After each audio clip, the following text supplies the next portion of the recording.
It is dangerous to be right when the government is wrong. Voltaire.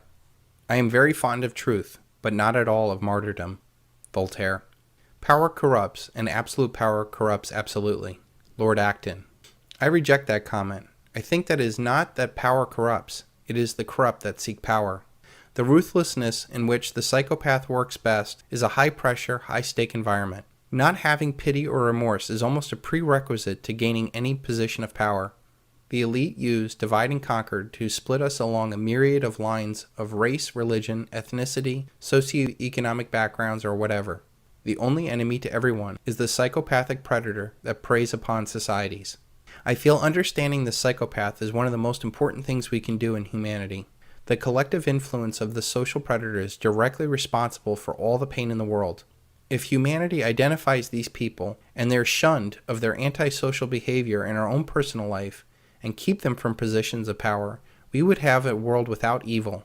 A very important concept to understand is that we do not have to fight evil.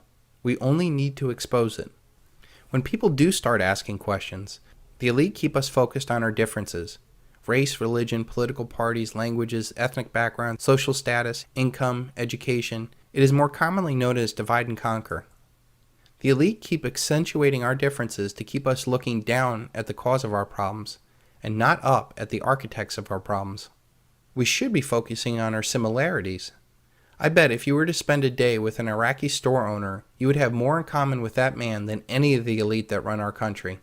And yet we bomb the Iraqi store owner to benefit the elite.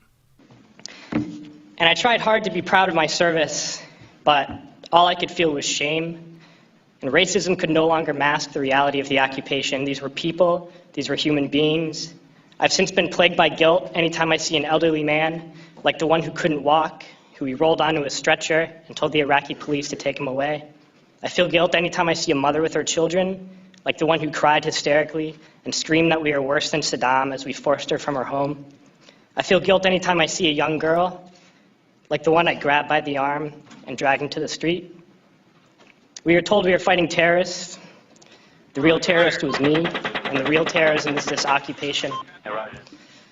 Racism within the military has long been an important tool to justify the destruction and occupation of another country. It has long been used to justify the killing, subjugation, and torture of another people. Racism is a vital weapon employed by this government.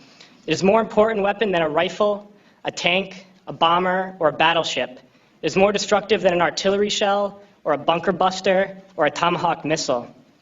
While all those weapons are created and owned by this government, they are harmless without people willing to use them.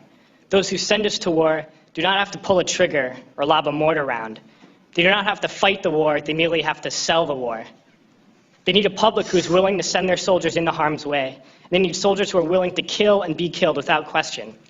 They can spend millions on a single bomb, but that bomb only becomes a weapon when the ranks of the military are willing to follow orders to use it.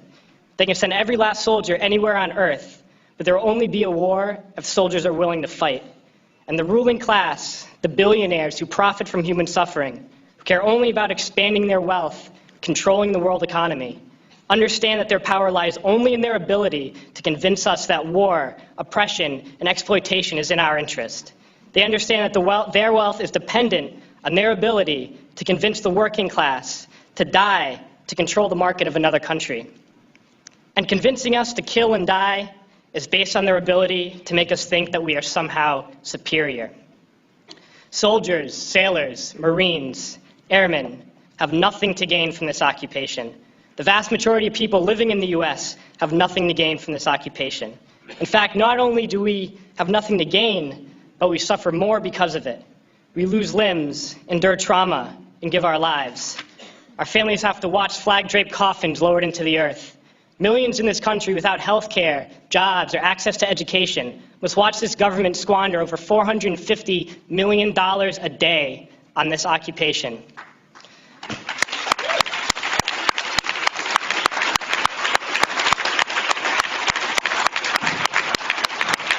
Poor and working people in this country are sent to kill poor and working people in another country to make the rich richer. And without racism, soldiers would realize that they have more in common with the Iraqi people than they do with the billionaires who send us to war.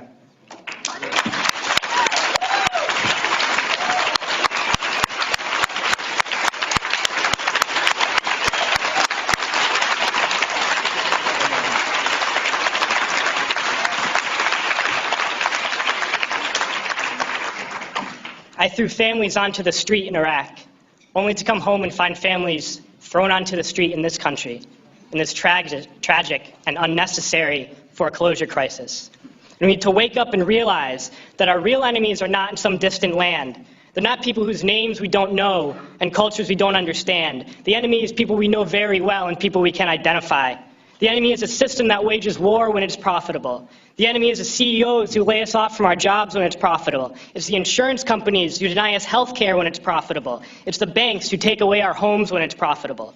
Our enemy is not 5,000 miles away. They are right here at home. And if we organize and fight with our sisters and brothers, we can stop this war, we can stop this government, and we can create a better world.